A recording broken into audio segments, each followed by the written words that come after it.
Hey, what's up? Welcome back to another episode of the Manga Talk. So today I wanted to do an episode specifically on sci-fi manga.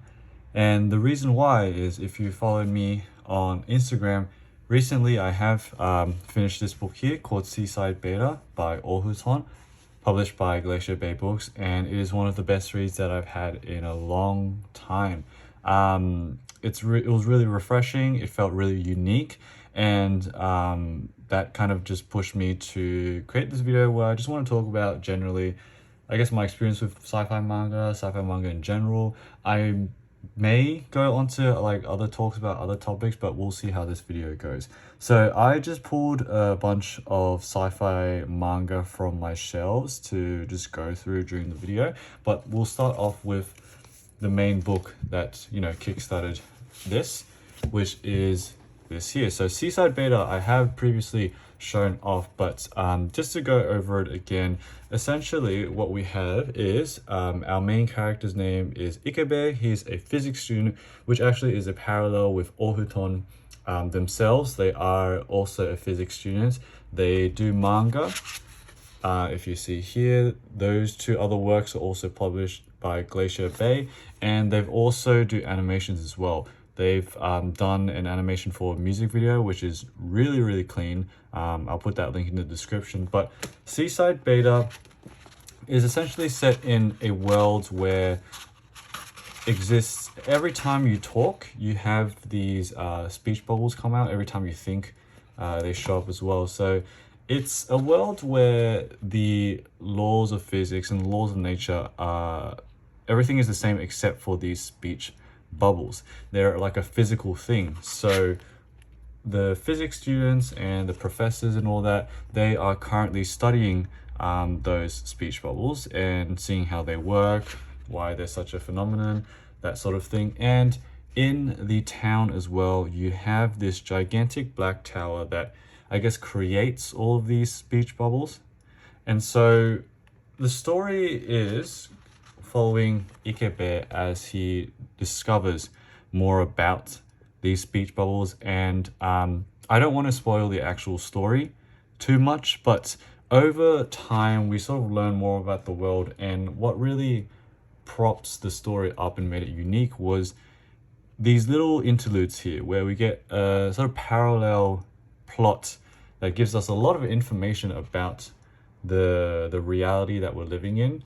At least these characters are, and especially with these little bits of color as well, because over the course of the story we do follow it can be a little bit confusing at first because there are a lot of things happening, and even after my first read I still feel a little bit confused.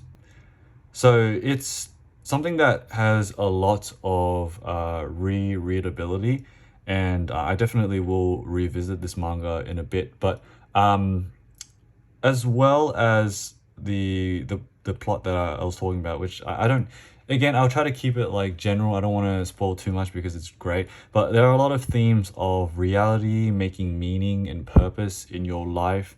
And one thing that it was marketed and advertised as well was being referencing Flatland, which is a dystopian novel where every character is a shape and your social status depends on how many edges you have. And although it's not like directly the same in the story itself, because it does mention it, it is a great tool that kind of just accentuates the theme that it was going for about reality, about making meaning for yourself. And there's all these cool little panels where color comes into play, and color is a very, very big thing when it comes to this story. So yeah, it's for the past couple of years, I think this, in terms of what I've read, this is one of the most unique works out there, not only in just sci-fi but just in general. It's, for me personally, it's a 10 out of 10, and it's something that you can revisit a bunch of times down the line. So I was super impressed by this manga, and that kind of got me thinking about all the other sci-fi manga that's I've read as well. And in terms of the manga that we have today, not all of the sci-fi manga that I love I have physically. So for example, Blam by Tsutomu Nihei. That's one of my favorite sci-fi works. It makes sense. It's also very popular as well. It's kind of the staple recommendation for sci-fi. I love that, but I currently don't have that in like physical tankobon.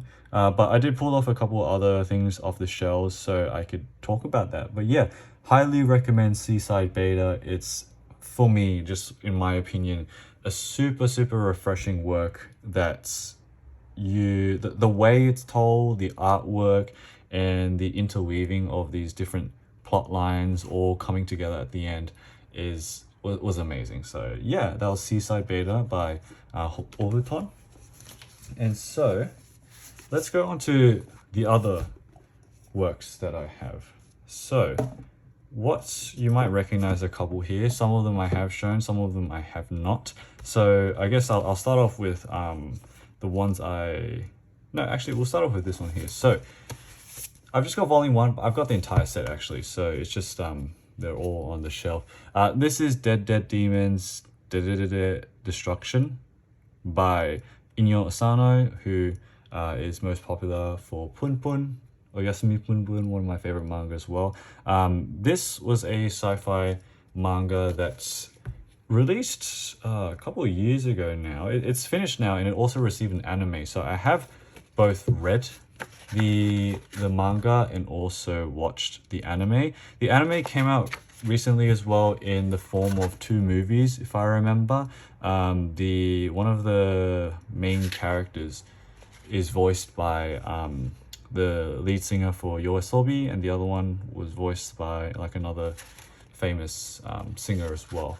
So that was pretty interesting. But overall, Inio Asano has, quite the reputation in the manga world.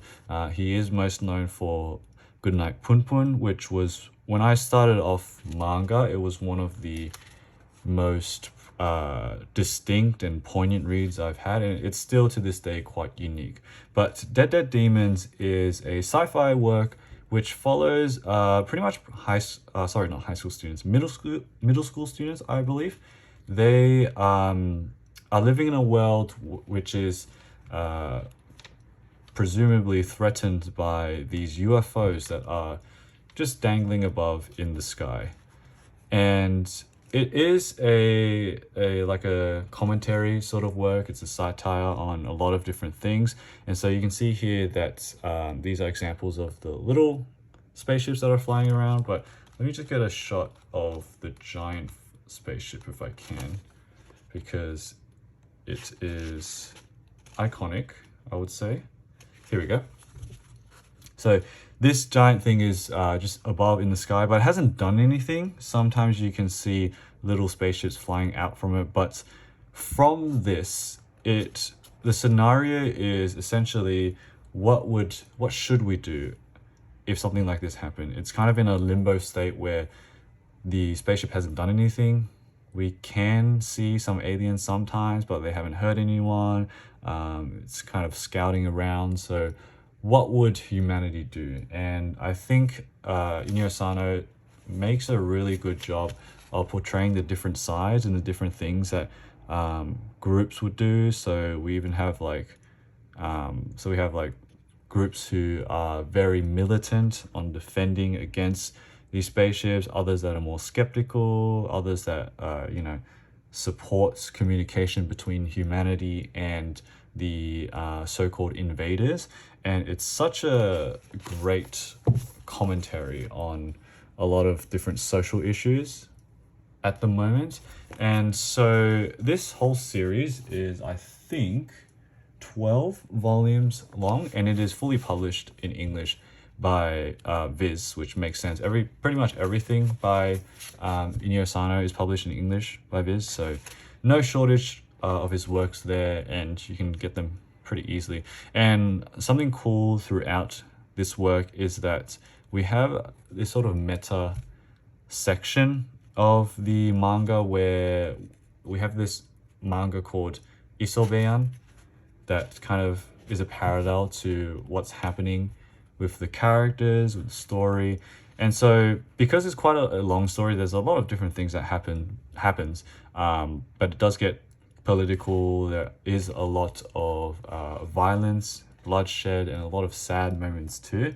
And in terms of comparing this with the anime, I read the manga first, and because the anime came out later, I did enjoy the anime. It wasn't something that I would say blew my mind. I kind of do prefer the manga more because the more comedic moments in the story shine more with the manga pacing compared to the animated movie formats. And I think, Inio Asano has a great sense of like dark humor throughout a lot of his work. So I think overall it's is more suited to the manga medium. But that's just my opinion. I still would say that if you're not bothered reading the manga, go ahead for the anime. It doesn't really matter to me. It's still a great story either way. But yeah, manga, you just have more time to sort of soak everything in compared to the limited runtime of the 2 movies. But I'm glad they did it in 2 movies, not just one, because this would not fit in just one movie runtime. And another big thing of Inio Asano is just his art style. He had a Manben episode where you could see his process of creating his backgrounds, drawing his backgrounds. So he's one of those artists who uses pictures and kind of draws over them, traces over them to make a really realistic setting. And it's nice because it's always contrasted by very like cartoony looking characters like these. And like sometimes they feel like caricatures as well. So that's it's great. You always look at the art when you see Inio Asano. But yeah, essentially overall, Dead Dead Demons is like a sci-fi slice of life that kind of morphs into this more dramatic story with a lot of stakes, a lot of consequences, because this is such a situation where you have a gigantic alien ship above Earth. What do you do about it? That sort of thing. So yeah, I really recommend Dead Dead Demons. In terms of just Inio Asano overall, I still would say Pun Pun is my favorite. I do have a couple of his other stuff. So I've got City of Light, I've got Ozanari-kun, Girl on the Shore, Pun Pun, a couple of other things which I forgot what because I can't see them on my shelf at the moment. But yeah, it's a great mangaka. It's not every work I do love. I remember reading Down For and it wasn't my thing. But he's kind of the staple in the seinen manga world. Every post you see or recommendation you see for seinen manga is always Inio Asano, which I think is it's quite deserved. It's great. It's a good stepping point into the world of manga, and it was the same for me. I got into manga and really was passionate about it because of Pun Pun, because of Inio Asano's work. But yeah, Dead Dead Demons is such a great read. It's crazy how long it's been since it's come out, because let's see here, the first volume, when was that printed? 2014. Okay, 2014. So it took maybe 7 years for it to complete. I don't know when it was finished, but yeah, just thinking about the timeline of manga and how long it takes for a manga to be completed can like screw me over sometimes, because especially if a manga goes on hiatus, which go ahead. I'm not really the type of manga fan to really care too much about hiatuses, as long as the mangaka is feeling fine and can do works. Take as much time as you need, because one thing I hate is just things being rushed. So yeah, so the next work that I'll go on to will be also another work with an anime adaptation, a very good one, Pluto. So this is by Naoki Urasawa, and as you can see, it's technically a collaboration with Tezuka Osamu, because Pluto is Naoki Urasawa's version or adaptation of Astro Boy. And I read this one first as well, and then when the anime came out, I think maybe a year ago, I also watched that after. So both of them are great. Naoki Urasawa is yet again, another, much like Inio Asano, another figure in the manga world that is well known. It's quite popular, and you know, everyone loves their stuff. Most known for Monster. I've got the entire series of Monster just up on the shelves, which I don't want to take out. But yeah, in terms of the background of this, Pluto is I haven't actually watched anything Astro Boy related. Maybe saw a bit of it as a kid, but I have known nothing about the Astro Boy stories and the characters and all that. So I believe this series is focused on a small arc in Astro Boy. A good friend of mine was telling me about it, that the original arc in the Astro Boy series was quite short. And so overall, I've got the entire series too. This one is like, I believe, 8 volumes in total. Also released in English by Viz, because, you know, if it's a popular mangaka, Viz will probably most likely have it in English. And yeah, we follow, what was his name? Gestalt? No, Gesicht. He's a robot, and there's other robots like Astro Boy or Atom that live in this futuristic world, but there is a specific threat where robots start killing humans, and it becomes a big mystery, a big detective thing that spans across different countries. So if you love a sci-fi story that has a scale like that, this would be for you. And I guess in general, Naoki Urasawa does those stories where the scale of the story is so large, especially with Billy Bat. I think that's another good example and a parallel between with Pluto as well in terms of scale of story. Monster is a great one too. Monster, it was also one of the very early reads I had when I got into manga, and the first thing I remember about it was Monster was just so dialogue heavy, but it paid off. It's a classic manga for a reason.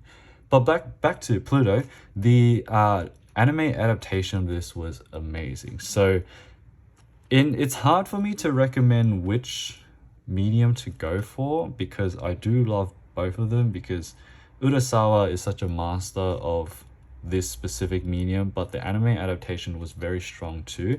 They felt different but also the same, so it's tough for me to say and recommend which one to go for. So I guess, you know, go with your gut. You're probably gonna like the story either way. Well, actually, I don't know, but like, you know, I like both of them, so yeah.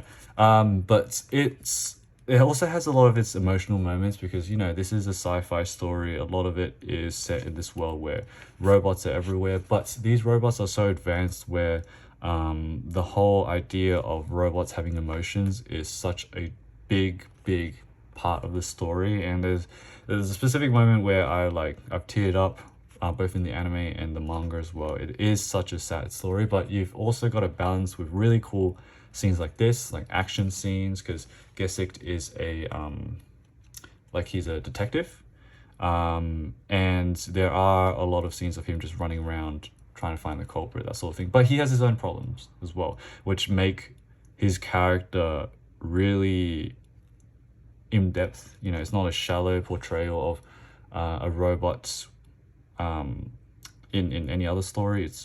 And he's got great dynamics with other characters, like the other robots and other humans as well. So yeah, Pluto is amazing. I think right now Naoki Urasawa is serializing what was it? I don't remember the name of it. I know it's something about, like, I've read the first volume of it. I don't remember. I'm gonna put up the name of it in the description, but I love that one too. I only read the first volume, but it's been a while since I've touched it because I went on to read other things. But yeah, Pluto, especially if you are a fan of the original Astro Boy, this is a great way to see different versions of the story and kind of like a alternate thing to the original series. But yeah, highly recommend Pluto. It's another great sci-fi detective, murder mystery, drama story as well. All right, so let's move on to this a couple of works that I've shown off before, so I'll go through it briefly. So when I think sci-fi, one of the big names that comes to me is Shino Ura. So I've dedicated a manga spotlight video on this one specifically, but this is Toys Harmful but Unprohibited, or Harmful Innocent Toys by Shino Ura, an absolute master of sci-fi works, and specifically just anything creative. If you want if you want more in-depth commentary about these stories and just the explanations, I'll link the video that I did a while ago in the description. But this is a collection of their short stories, and it's one of the most creative works of manga that I've ever read, in terms of just the concepts and the premise of every story, but also how much they're fleshed out.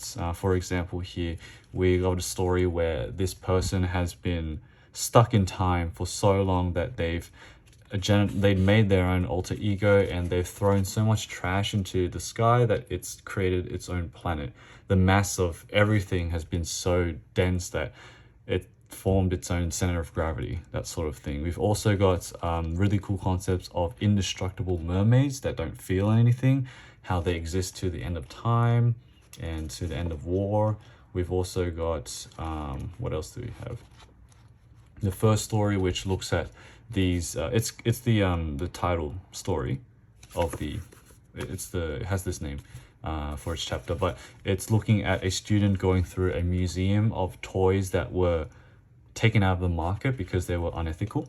And there are a lot of things that like mess with reality, mess with your perception of what is real and what isn't. For example, this one here is, if you see both pages, everything is exactly the same, but the plushie that they're holding is different. It's because this specific toy plushie, everyone has their own perception of it. For one character, it looks like a slimy bird. For the other character, it looks like a dog. But it fools every single sense that you have. So it looks different, would smell different, would taste different, would all of that, everything would be different for every person. So it kind of like disrupts reality in showing that there is no objective reality. It is subjective to everyone. So that's why I got pulled off the market. But this is on the level of stories I've read from Jorge Luis Borges, which I talked about before, and it's also supported by such detailed art too. So I highly recommend this one. This is not out in English. Shino Ura has had chapters in English published by Glacier Bay Books in the rare and out of print Glaolia 2. But otherwise, they do have one other tankobon out, which I still haven't read, but I'll just quickly get that. This one here got another nice looking cover to match with it. This one is called A Fake Biography of Sanjin, which I haven't started yet, but it's another work that I will definitely get into, but just a matter of time. But yeah, Shino Ura, another great, I believe they are kind of like the quintessential part of sci-fi manga that I've read. So I always recommend this work, and Beam Comics in general, they do a lot of cool stuff anyway. So if you're looking at publishers who do more of the alternative stuff, more creative stuff, Beam Comics is a great one to explore. And kind of on that note as well, another lesser known sci-fi work, and this is kind of like the premise is grounded in sci-fi, but it's not the main thing, I guess. It's this one's called Class X by Ito Hidemi, and this one I got signed, so that was really cool. I showed this off in a very early video in the channel, but essentially what we have is we follow a group of girls in school who are, I believe they had like powers, that sort of thing, and they are trapped or governed by this floating box, and they're not allowed to leave, and things are disrupted when a new girl enters the school and reveals a lot more about the world in which they live in. And what's unique about it is that, well, number one, Class X is the only manga that Hidemi has done. You've also got this watercolor throughout the book, and it's a very simplistic but unique style of manga that pops up. And towards the end, it's more of this, it doesn't have color, it's just the ink. But this one is a really interesting story because, again, it's not fully embracing sci-fi concepts and weird and wacky inventions like Shino Ura does, but it's more subtle. The world is sci-fi, yes, but we kind of are focusing on the drama, the slice of life of these characters trying to come to terms with who they are, the world they live in, that sort of thing. Yeah, Class X is an interesting one. I pulled it out because I haven't read it or looked at it in a while, so this was a great opportunity for me to do that again. But yeah, it's a work that isn't. I'm not sure how like tough it is to find this, but it wasn't too expensive when I did find it in the wild. So if you're interested in that, yeah, have a look and cop it if you can. All right, so the next work that I want to go through will be this one here. This is Girl's Last Tour by Tsukumizu. So this work is amazing. I absolutely love this. Girl's Last Tour is also in English. This was released quite a while ago, and it's one of the nicest like tankobon series that I have. So the entire series is 6 volumes. I have all of them. Just pulled out the first 3, and this kind of relates to Class X in that this is also another slice of life work, but we are set in a post-apocalyptic world where it's pretty much like nuclear winter, and we follow these 2 girls exploring and surviving. So the entire world is pretty much dead. They're going through and scavenging in this snowy terrain. There's no people out there, and if they do meet people, it's very, very rare.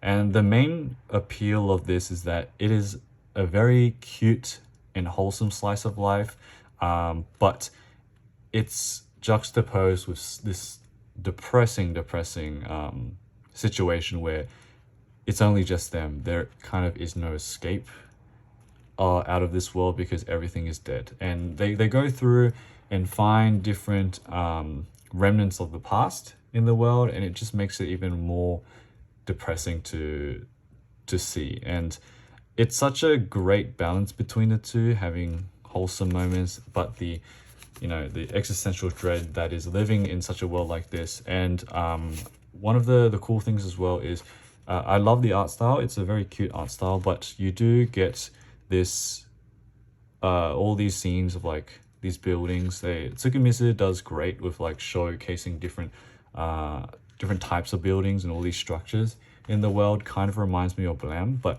his style is more of it's more simplistic. It's not as like detailed with all of the lines, but it still works with how they do it. And this also had an anime. I know that the anime has some differences in terms of the plot. It doesn't follow the ending of this specific the original, but either way, I think I've only watched a couple of episodes of this, and I didn't finish it through, but it was also very cute as well. It did look like it followed the style of the original.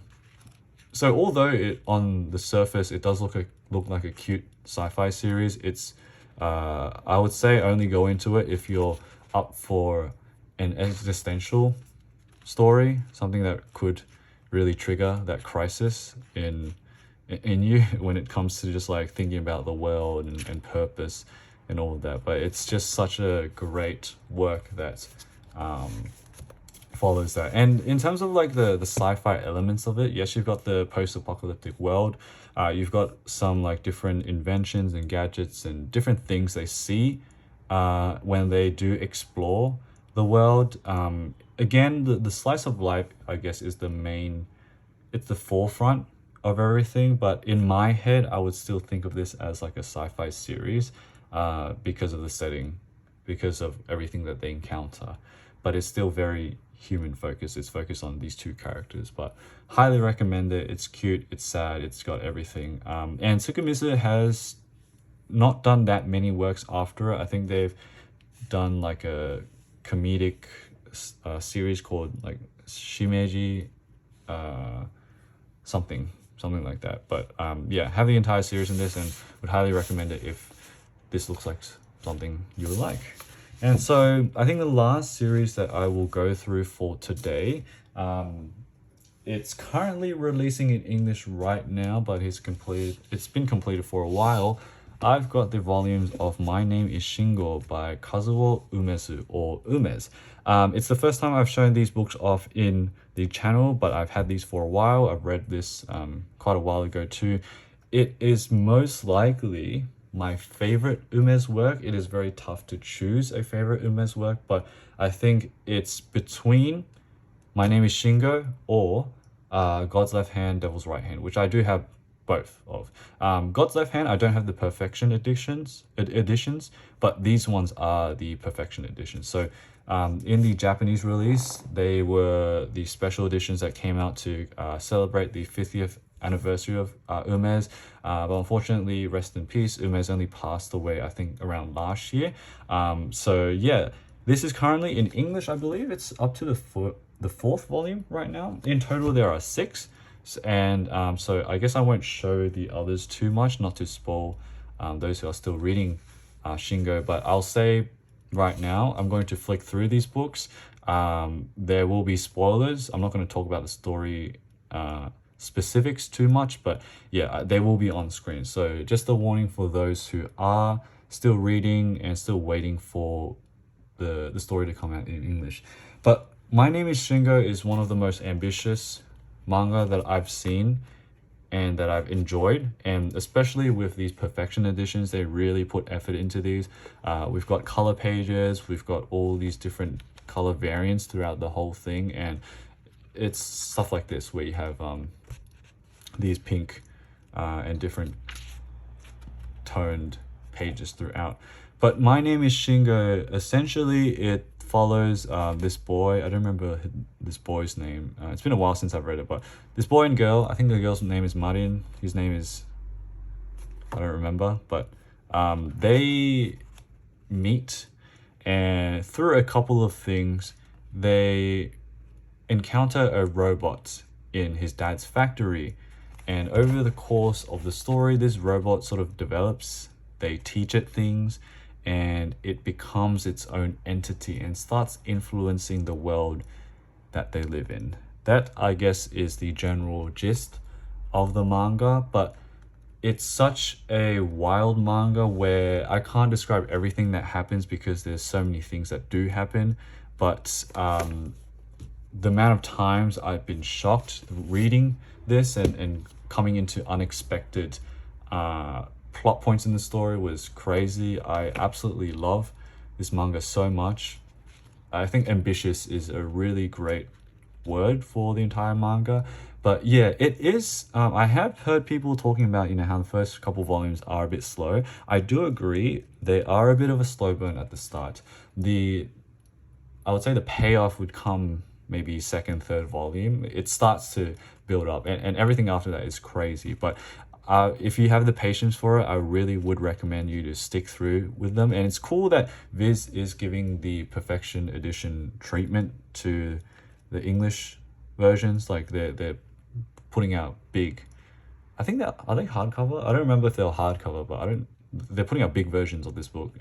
I think the only thing though is that people have noticed that it's quite expensive, and it does follow the format in which these perfection editions, they do vary in length. So if I were to just put the first 4 volumes together, you notice that the first volume and the third volume are the shortest, but 2 and 4 are the biggest. So interesting how they've separated it. Some books are longer in length, some books are shorter, and it's the same for the English editions. I think it's more apparent in the English editions when you put spine by spine, because these ones aren't as big as them, so it's not too bad, but it can be noticeable, so I found that interesting. But overall, I'd still recommend it if you are happy to cop those prices. I mean, prices of everything is always an issue, but yeah, and these perfection editions aren't cheap either. You can find the cheaper versions of these, but specifically for this series, I really wanted to opt for the the perfection editions, the quality releases. And so I think the most recent Umezz work that I've read is 14. I think 14 for me is a work that is too ambitious, but Shingo is ambitious to the best, like it's the right level of ambitious.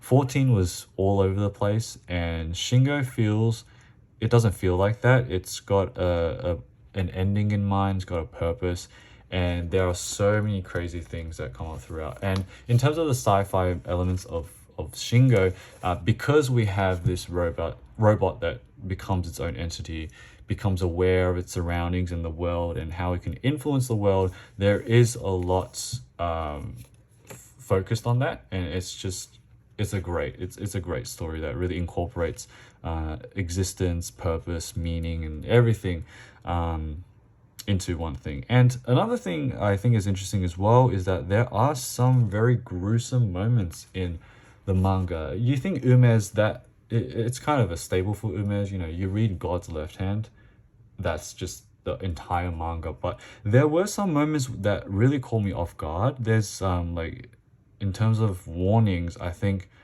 there's a scene where like a kid just straight up dies, and it's not violent in the way they died, but it's just very shocking. Same thing for 14. 14 had a lot of that, where a lot of kids were getting like killed and all that sort of thing.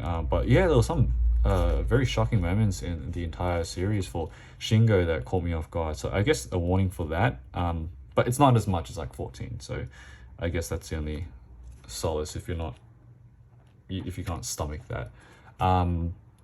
But yeah, it's also cool as well. I'm not sure how it is for the English editions, but these specific ones, you have a textured title. You've also got it's shiny, and throughout the thing you have, let me pull it up. There are some, I call them glass pages. They're not actually glass pages, but there are certain pages in some of them. Oh yeah, okay, here you go. Like the actual book itself is, if you can see, it's like, it's not plastic. It's like, oh, it's the material that you have for clear files. You know how Japan does clear file stuff?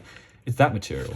So I kind of call them glass pages in my head, but it's got a nice combination of different page types, different colors, different qualities all throughout. So I thought that was really cool. But this, I think, is one of my favorite covers throughout the whole thing. One really cool thing that Shingo does is, for each chapter, there's a little frontispiece that may be relevant to the plot, may be a separate thing, but these are really cool. They are super atmospheric. They kind of describe the atmosphere and setting of the chapter that will come, but those are, it's like I wouldn't say it's a small touch, but some people might skim over it. I would say focus on them. They're great. It's just a piece of artwork every single chapter, and like something like this is crazy. Like, this doesn't happen, by the way. This doesn't happen in the manga, but it's just a separate piece of artwork in front of every chapter. And this is my favorite, especially when he does these like grid, when they turn into these data forms. I don't know what to describe it as, but when they turn into these grid things, that's cool. And these are what the other two volumes look like. So this is volume 5, and this is the last volume, volume 6. Volume 5 is a big one. It's the biggest one out of everything. And just to give you an idea of what happens, you've got this here. It's very hard to predict what happens towards the end. And I actually got scared by a specific panel in, I think, maybe 3 or 4. There's a specific panel of Shingo that scared the shit out of me. Which is, I guess, rare for horror manga. It's, manga is a medium where horror thrives well, but to be actually scared by it will take a little bit more. But yeah, the fact that it did scare me was great. That's why I love this series so much. But yeah, I highly recommend Shingo. It's, I guess, on par with God's Left Hand right now. I can't really choose, but it is being released at the moment, which I don't know the reception of Shingo at the moment. I don't know what the consensus is, whether people like it or not. I've just really heard that the prices can be a bit much, especially with these varying page lengths of the books. But yeah, it's a great it's a weird, I guess, balance between horror and sci-fi. It's more leaning towards the sci-fi, although Umezz is more known for the horror, shoujo horror works. But it's such a unique work. You wouldn't really find anything like Shingo or 14 or God's Left Hand. He was a standout artist, storyteller. So yeah, I really recommend Shingo. So yeah, I think that will be the end of this sci-fi video. I probably have missed out on a lot of sci-fi works that I have read in the past, but I guess there's just too many at this point to kind of fit in all in one video. I just pulled out any sci-fi works that I saw from my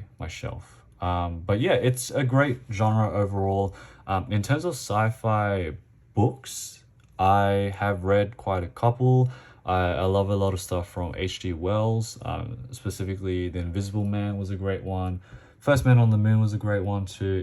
They feel like simple stories, but they're still pretty captivating. I've read in terms of my favorite sci-fi, there's one called the Siberiad by a Polish author. That's probably my favorite sci-fi work ever. It's a book that follows these two so-called inventors.